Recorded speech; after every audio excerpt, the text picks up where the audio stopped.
Hello, ladies and gentlemen, and welcome back to the Heavily Contested Podcast, the podcast where I'm gonna be Patrick Beverly 2.0. Oh, here we go. Patrick Beverly 2.0, and guess what, Chris Paul? You suck! You don't suck, but you sucked this year in the playoffs. Yeah. Now listen, Dro. Now, what Beverly was saying was a little too much. He was a little over the top. And he's acting like he's... Like he's nice, like he scores 20 points per game ever in his career. Yeah, you're Patrick Beverly. We'll leave that part alone. Mm-hmm. The big thing that we got to talk about, Dro, Chris Paul, his whole life, he was known as the dude that could never make it to the conference finals. Yeah. He finally said, you know what? I made it to the conference finals. Yeah. And even at that, I made it to the finals. But he had to go up against the Greek Freak. Mismatch. And things didn't work out. Yeah. All right. So now he has the Suns again. Repeat. This time, everyone thinks, you know what? They're the best team in the league. Oh, yeah. I mean, look at the record. Dominating everybody. Everyone. It was not even like close games. It was just domination. So, I mean, they had to have made it, right? You would assume. Especially going up against a team that definitely was not as talented as they were. Yeah. And they're injured, too. They don't even have Tim Hardaway Jr. And guess what? In that last game, Dro, I want you to guess how many of the starters on the Suns team scored over 15 points. Oh, man, there's got to at least be one. Who would you assume that it was? I mean, Devin Booker, Chris Paul, one of those two. Devin Booker scored 11 points in Game 7. Chris Paul averaged 11 points during the entire series. That says a lot right there. Jesus. In a series he didn't have anyone. So, I love it. they got blown out by, what, 40, 50? It was, okay, let me just say this. Yeah, it was pretty much, it rounded up to be about 30, 33. But it got to 40 for the majority of it. And I just got to say, before you go on, because you have the... It was the most embarrassing Game 7 loss I think I have ever witnessed. Definitely was. And it could be argued for the worst one in NBA history because I've never seen a Game 7 go out that bad. And not only that, it was the home team, the favorites from the beginning. No, it wasn't even supposed to be a Game 7. Nope. And this wasn't like a favorite of like a 2 versus a 3, you know, where it's like it's still a close matchup. This is the 1 versus the 4. And this 1 seed was the favorite out of the entire league. They were seen as the clear dominant, and they went out sorry. They went out real sad, man. You guys are down bad. This is looking terrible. Now the thing is, that also came out about this. What do you do from now? Like from here, what goes on? Big thing that came out is you lost your center. Yeah, he's not. He don't want to come back. Slide over to the Lakers, DeAndre. But yeah, you guys already have enough big men. Yeah, anyways, that's probably not gonna happen. But now that the Suns most likely ain't gonna have their big man, who is kinda a huge part to this team. Without DeAndre Ayton, I don't think the Suns will even have that dominant of a record. No, he's a huge piece as that big man, a that consistent center. Yeah, that could also do other things. He could stretch the floor a little bit. A little bit, you know. Suns, Chris Paul, Father Time catches up to everybody. For Chris Paul, it's kind of not been that big of an issue. But wasting another year for Chris Paul is not. No, you're 100% right. And I'm actually going to have to agree but go a little further with this point. I think Father Time has already caught him. In the sense that, sure, throughout the entire regular season he looks good, but we saw this with players, if you even want to switch sports a little bit, Drew Brees. Mm-hmm. You're seeing it, unfortunately, a little bit with LeBron right now, too. It's the ability to sustain health and to sustain that top-level play that you've had throughout the season. The play even goes down. If you're healthy, you're not going to be at that top level no matter what. No, exactly. And Chris Paul, we're seeing it now where his play dwindles the later you get into the season. And, you know, that could be fatigue. You know, his body's catching up with him. But obviously, the age that he's at right now, he's not able to sustain a full season. So it's starting to catch up with him a little bit. And that's where it does beg the question. This is a big loss enough to the point where this can like shake a franchise. Might trade everybody. Just blow it all up. First of all, if you're the Suns, you don't get rid of Monty Williams. That's actually a very good coach right there that you have in your hands. Devin Booker still has to be the key piece, but Devin Booker has to figure some things out too, to be honest. He's not at the point yet where people would expect him to be, because there's been games where he's come through, but there's been many games where he has fallen short and let this team down. Did it in the finals last year. Did it in the finals in multiple games last year.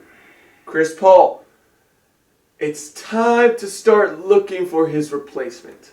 Now, I'm not saying you move on from Chris Paul entirely, but it's time that you got to start looking around either at the free agent market or in the draft. And you got to start finding someone who could be that successor at that point guard position. At least a good backup. At least a good backup. And then now there's the immediate problem, which is DeAndre Ayton. Obviously, there's problems with Ayton in that entire franchise. You know, you saw Monty Williams talk about, when he was asked about DeAndre Ayton, he skipped over those questions. He didn't want to talk about any of that.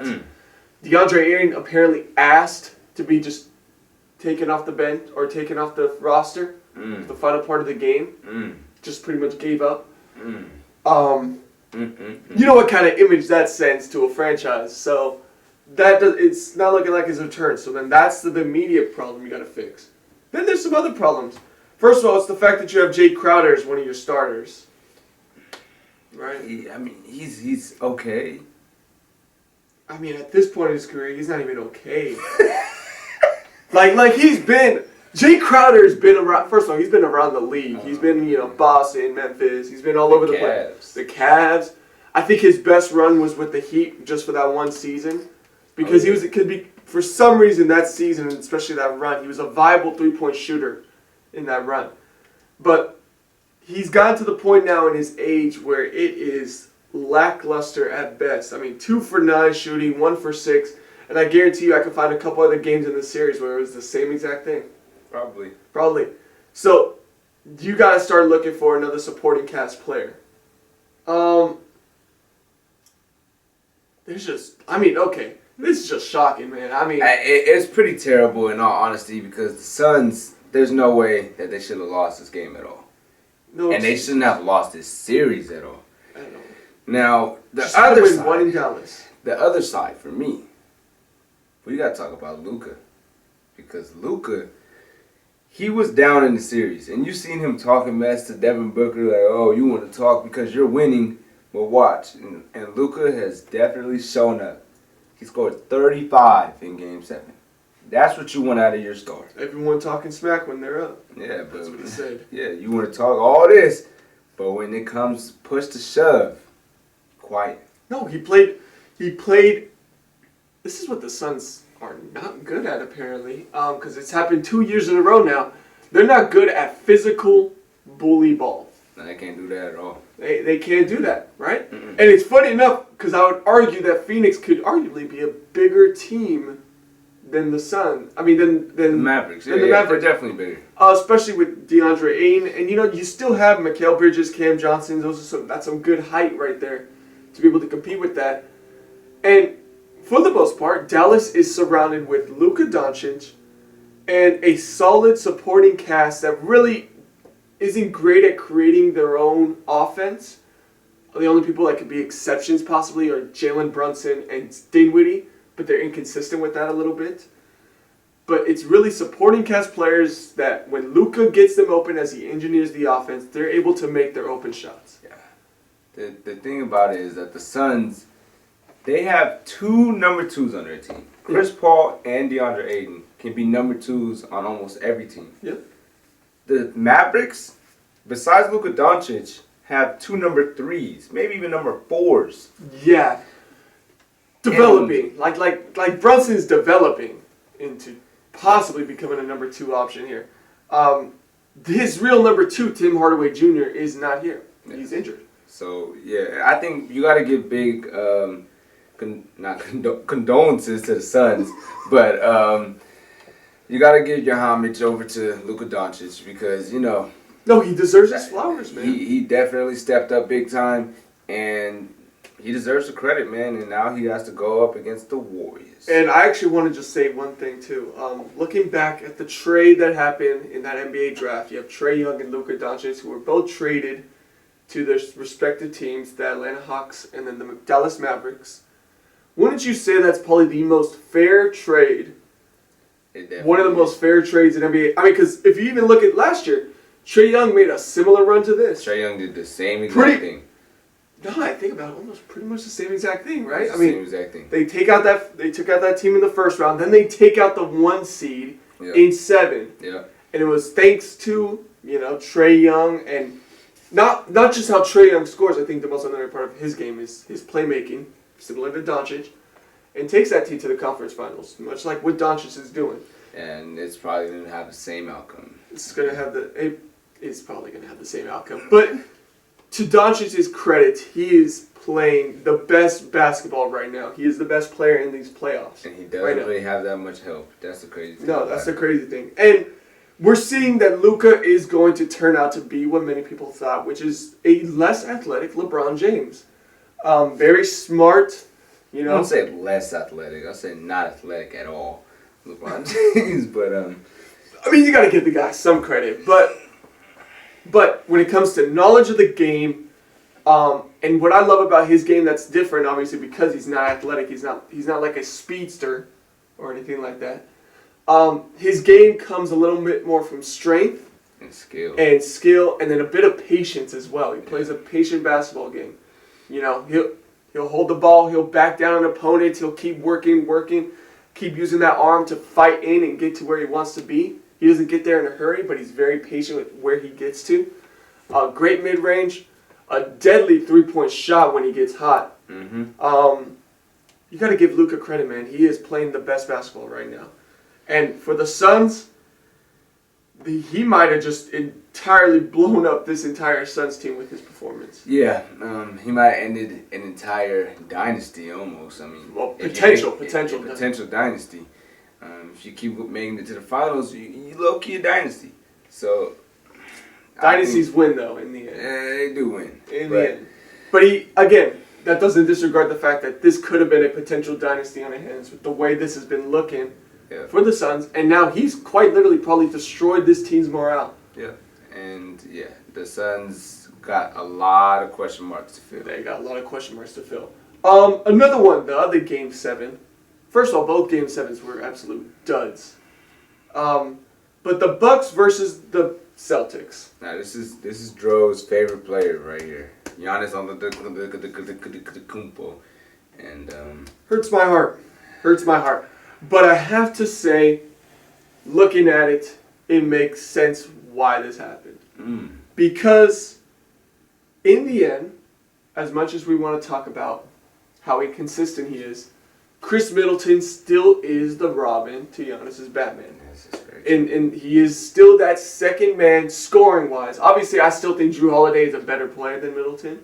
I make that argument just because of what Jrue Holiday does as a defensive player. And he can have those offensive gains as well to shift him over Middleton in my eyes. That's controversial. I know that's very controversial, especially because I don't know if Jrue Holiday has any all-star appearances compared to like Middleton. But I just want to say, in the end, what Middleton brings to that Bucks offense is a more consistent three-point shooter. Someone to spread out the offense. Because when it came to it in Game 7, and the Bucks needed to rely on some shooters to help give support to Giannis, they shot 4 for 33 in that game. 4 for 33. You actually also want to know something funny, too? Giannis made one of those threes. And you know who else did? Brook Lopez. Now, I know Brook Lopez is a good three-point shooter, but you want Brook Lopez's game mainly to consist from the inside. So when you go to the main shooters, Grayson Allen. Nope. Wesley Matthews. Nope. Pat Connaughton has been hitting threes in the series, right? Nope. 0 for 5, 0 for 4, 0 for 3. Jrue Holiday even 0 for 6.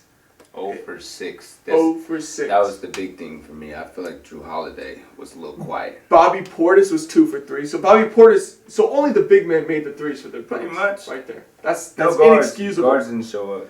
And what this did was it allowed Boston to play inside. Yeah. And they basically challenged those players to shoot.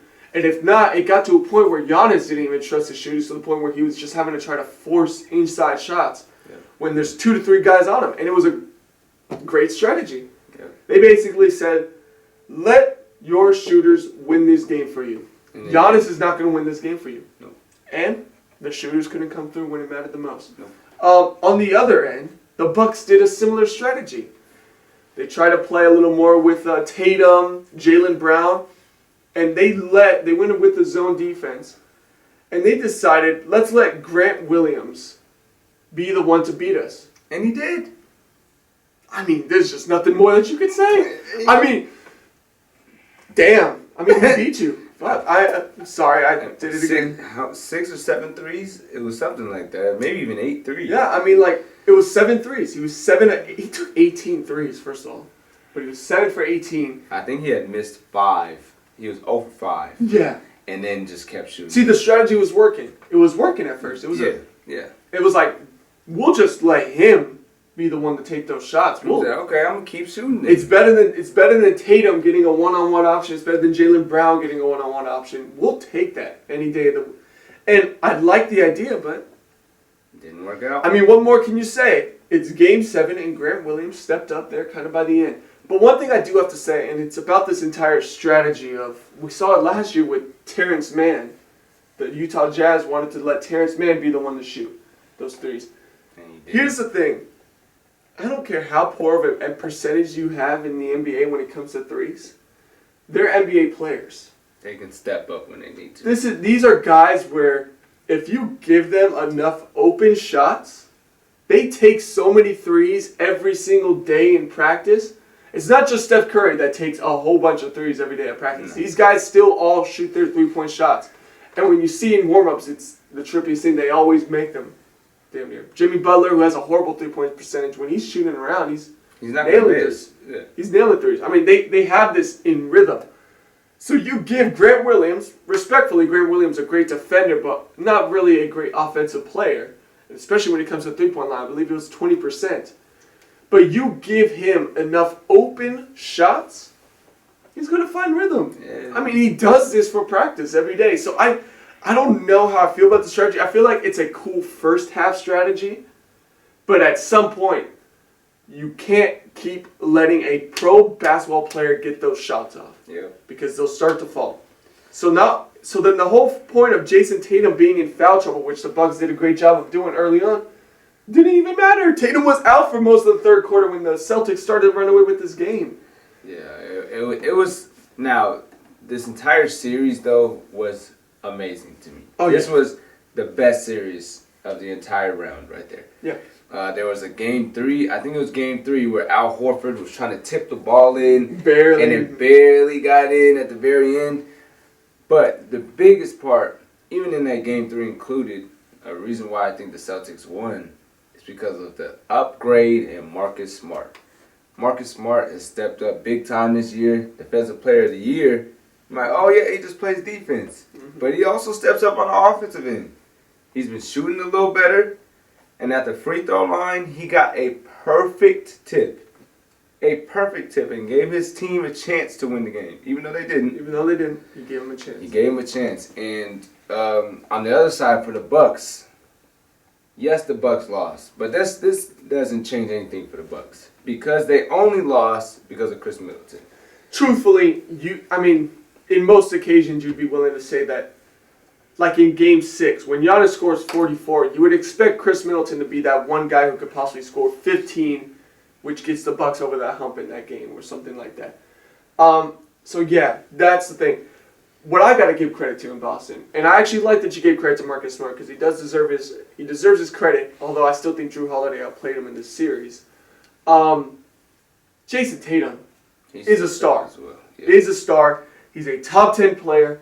He has shown it now. Yeah. He has straight up shown it now. 46 points in Game 6. He outdueled Giannis in that one.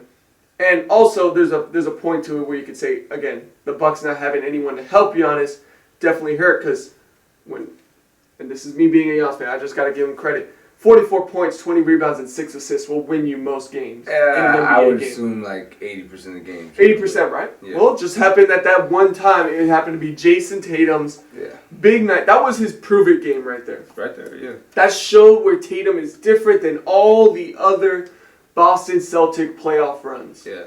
You know, because we saw it in the Game 7 versus LeBron. They didn't come through there in the end. You know, in the series against Miami, they weren't able to really hang with Jimmy Butler in the bubble and all that.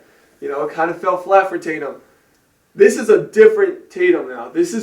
He also locked up Kevin Durant last series. And he locked up Kevin Durant last series. This is the Tatum now that we have been waiting for. You know, everyone talked about in that first year, what is it? Oh, he's only 22. You know, he's got time. And then, you know, at some point we were expecting it to develop to like that next level. Because, you know, he was playing at a top level, but his expectations were to be soon at some point a top 5 player in the NBA. And I think the crazy part about it all is there was a point in time, I don't know if it was last year or 2 years ago, but people were debating who was better between Jaylen Brown or Jason Tatum. Yeah. And now it has become almost unanimous. Oh, it's Tatum. That Jason Tatum is the leader of this squad. Yes. Now, Jaylen Brown also still does his thing every single night, and you can't take that away from him. Can't take it away. They also have amazing role players on this team. Mm-hmm. And I think that the Celtics are a really great team that can give any team, including the Miami Heat, some trouble. Some trouble. Yep. And it's going to be interesting to see how this carries into the third round. Now, for the Bucks, there's not really what you need to do for Milwaukee. If there's anything, it's now you need to start looking for another shooter, a shooting guard. You know, you gotta look for someone who can spread out that floor. Just a backup guy, like a 3-point specialist. Yeah. You know what I mean? Because you gotta be prepared if you don't have Chris Middleton or anything like that. You know, like a Duncan Robinson type of exactly, because you can't just rely on Pat Connaughton or Grayson Allen or Wesley Matthews to be those guys that in the big game they can start nailing threes. I also want the Bucks to have someone with more handles, because even Drew Holiday as a point guard, he's below average for handles for a point guard. Yeah, well, he's not offensive. Yeah, he's not a huge offensive guy. We need some more, you know, guys that can create some space, and we need that a little more on the Bucks. Okay, that I can agree with. All right, moving on. There's only one thing I gotta say about this series. His name is James Harden. Oh man! And this is the Sixers versus the Heat. Now, granted, this series started the first 2 games without Joel Embiid, and we knew at that point it was over. It was toast a little bit for the Sixers. If you don't have your MVP, it doesn't matter who else you have on your supporting cast. That's your MVP. He'd take the first 2 games. Joel Embiid comes back. Joel Embiid toughs it out, puts on the mask. He's dealing with a fracture in his thumb as well. He's dealing with a whole bunch of problems right now.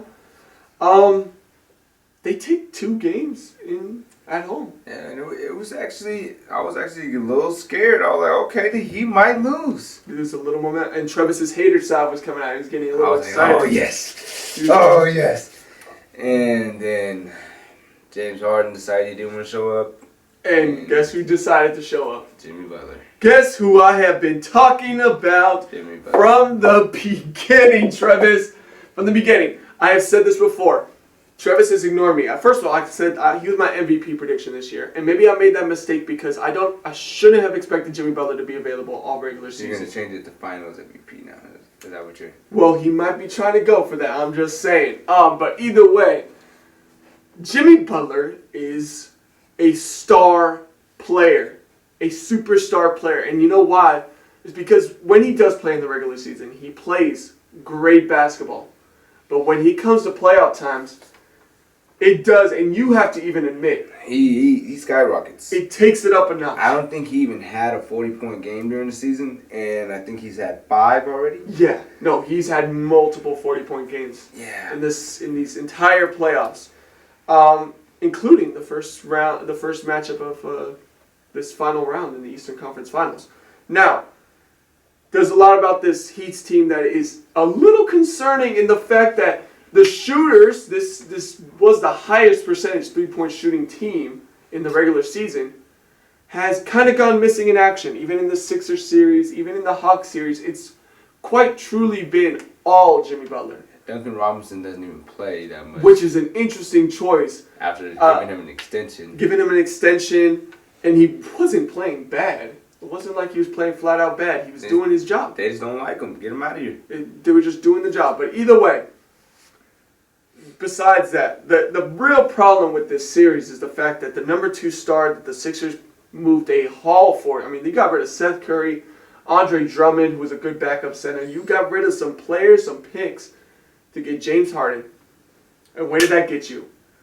Another second round exit. Okay. Remember early on, I said I was kind of actually happy with the way Harden was playing, with the playmaking point, position that he was. I like the way he's playing on the Nets. Well, because man, there's really no defense for this now, is there? There's no defense. This is no longer the Harden from the Rockets. He's just not going to do it for you anymore. I'm sorry, you just got to let it be known. He's not going to score 50. He's not going to score 60-point triple-doubles. And here's what I'm going to say. Even when he was doing that. Now, okay, mind you, this might be a little biased because I am a Warriors fan and I hated the Rockets because of the fact that we had a rivalry. But I might have to be so far as to declare myself a Harden hater in a sense. Okay. But I wanted to give him his credit because I liked the way his playmaking game was because it felt like a style that could win. I'm all for this energy right now. But let it out, Joe. When Harden was scoring 60, when he was scoring 50, when he was scoring 40. Percentages we talking? How many of those points were free throws? Ooh. Right? You know what I'm saying? I'm not done. How many were free throws? What was his shooting percentage, right? What was it, in the 30s? Ooh. In many times? It was a high maintenance scoring. James Harden had to take 30 to 20 shots a game to get to where he was at. It wasn't efficient scoring. And when it came to playoff time, where was it all? Where was it all? Because truthfully, you could say Game 7 against the Warriors didn't show up.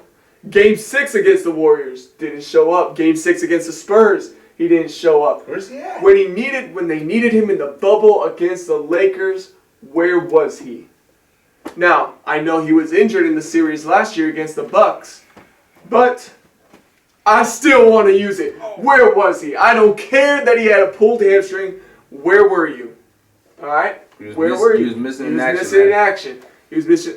Now, where was he in this Miami Heat series when they needed him the most? Because truthfully, yes, that playmaking style works good when you have a guy like Embiid who could score. But when Embiid is hurt, and Embiid can't score like he used to before the injuries, again, like you said, he needed to step up. This was his moment to finally prove it in an elimination game.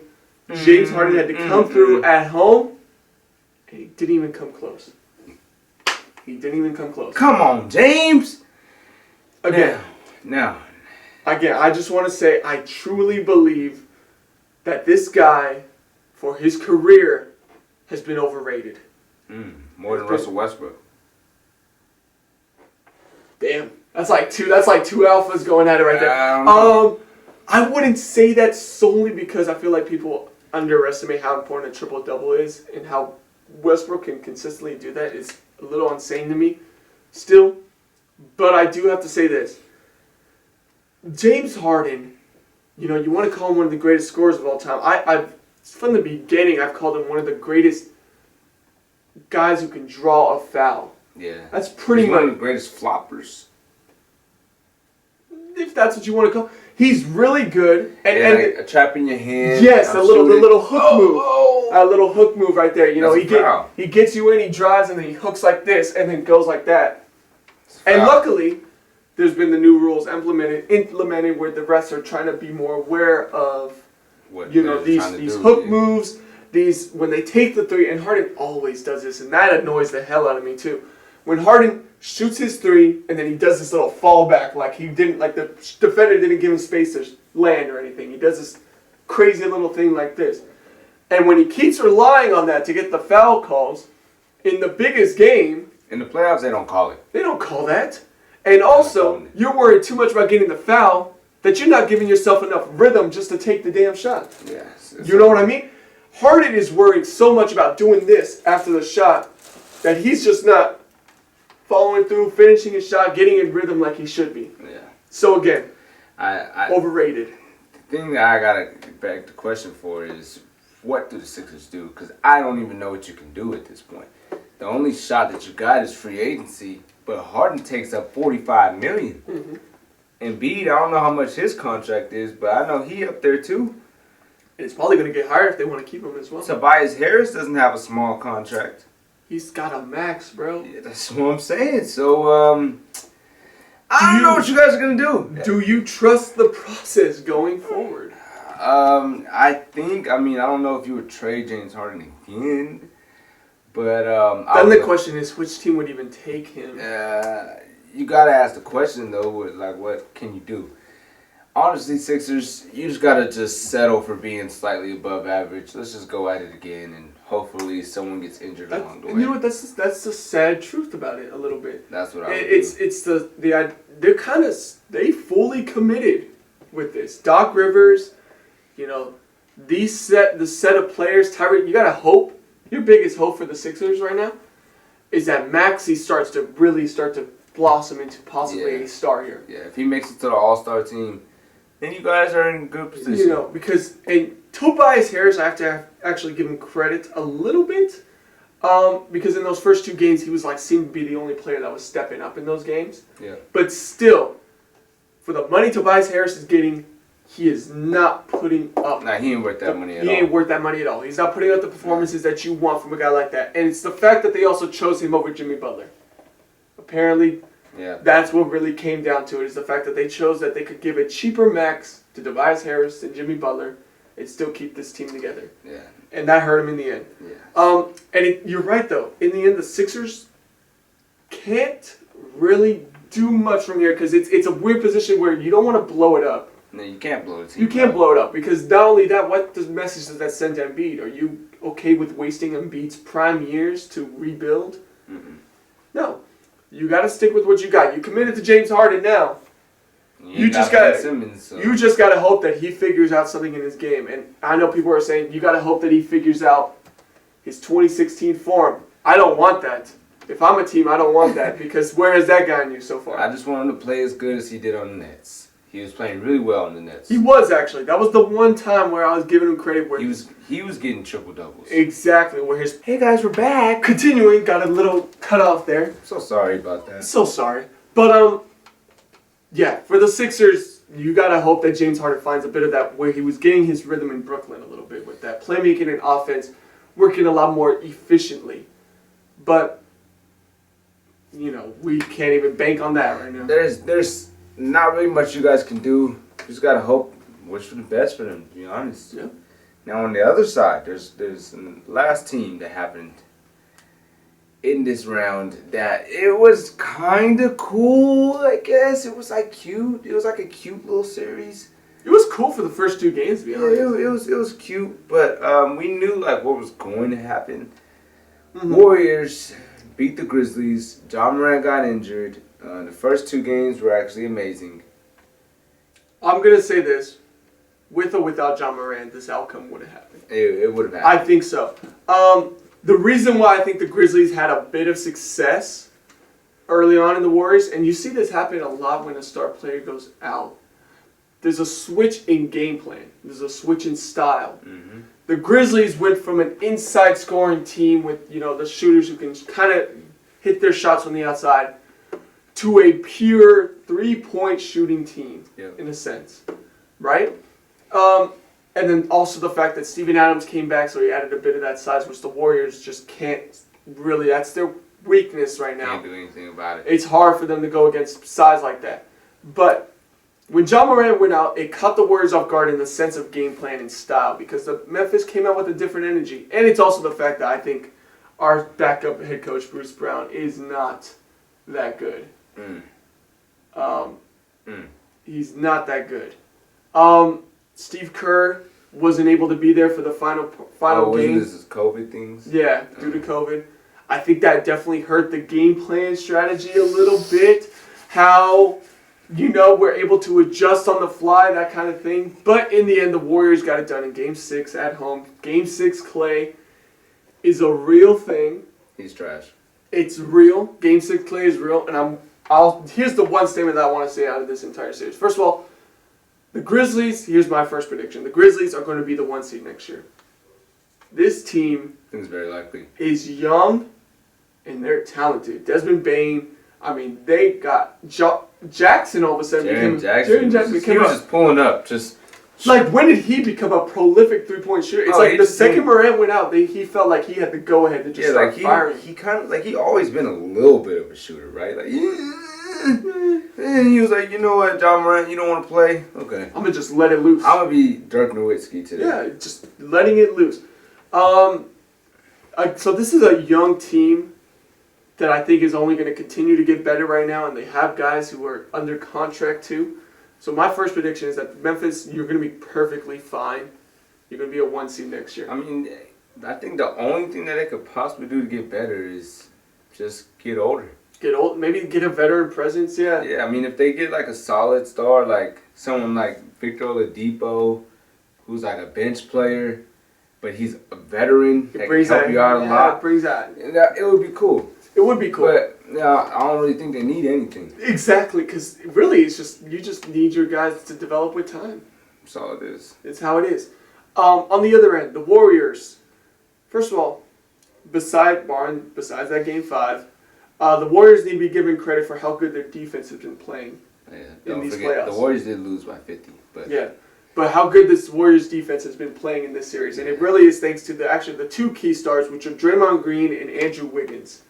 Andrew Wiggins, I know, questionable all-star starter. First team all-star. Questionable how he got to be that first starter in the all-star game. But in the end, he has come through in the big moments like a true all-star should have. And then on the other end, first of all, Steph Curry's game has changed. I'm starting to see a bit of a decline in his three-point shooting. I don't know if you have to. I've definitely seen it. You've seen it, right? He's not the same shooter he once was. He's not. He's just not. But I think always an underrated part of Steph Curry's game has been his finishing at the hoop. Yeah. He is extremely good at, first of all, course he's good at the mid-range shots. When he's a three-point specialist, mid-range comes easy, second to none. But where Curry's game has really been underrated is his ability to get to the basket. He's very quick, first of all. We know this. It's giving Derrick Rose. It's giving Russell Westbrook. No, not even that, man. You're giving him too much. Oh, that's too much. It's giving Kyrie. Ooh, Kyrie Irving. Yes. Now, okay. Is he as flashy of a finisher as Kyrie Irving? No, because in the end, Kyrie's handles and finishing is pretty crazy. But what Curry has to be given credit for is his consistency finishing. He is extremely good at getting past the defender quick, and he has this beautiful high arcing layup that just you can't block it. They can't block it. You can't block it. And he is actually very talented at using his body to get around, get those extra foul shots as well. It's kind of annoying, I'm not going to lie. When he goes to the hoop, you see him, he's like a small dude compared to everybody else. Like, there's no way he's going to get this shot in. And it's a bit of an underrated part of his game because he's such a good three-point shooter. And he's not that athletic either. So, like, he's athletic, but he's not Bro can't dunk consistently. Yeah, no. So it's like, wow. How are you able to finish these layups? Yeah. And he just does. It's pretty annoying. But I think the biggest thing about the Warriors that was a difference against the Grizzlies is, yes, the starting 5, obviously better. But even the Warriors bench is just as talented as the Grizzlies starting lineup is. They were stepping up. Otto Porter Jr. Like, there's so many dudes on that bench that it's hard to keep up. And that's why in the third quarter, the Warriors seem to take over. Yep. Because the starters are tired, and the bench guys come in, and they're doing just as well. Yeah. And one more final thing I just got to put forward, because it's one of my favorite. I love it. Game 6 Clay is one of the greatest scorers in NBA history. And I mean, I'm not saying Klay Thompson himself. Although Klay Thompson himself still is in the argument a little bit. When it comes to Game 6 Klay, no, like top 10. Top 10. Argument for top 10s. Don't give me that look. Game 6 Klay is a different animal. And you have to admit that it's a bit of a trip. I still find it a bit of a trip how it's... Why is it always Game 6? Yeah, it's just Game 6. It's like a switch. It's not even Game 7. Why is it Game 6? It's a switch. Then all of a sudden it just switches a different notch. And he's able to just be a pure scorer. One thing I've always said is, while Steph Curry is the greater three-point shooter, as a pure, like, if you want to just talk about beautiful form shooting, like picture perfect, you know, how you're raised as a kid to shoot. Right here, elbow, and you're always, you know, base. Solid base. Solid base every time you take the shot. Klay Thompson. Perfectly. And that comes through in Game 6 every time. So I just gotta show my love for Game 6 Klay.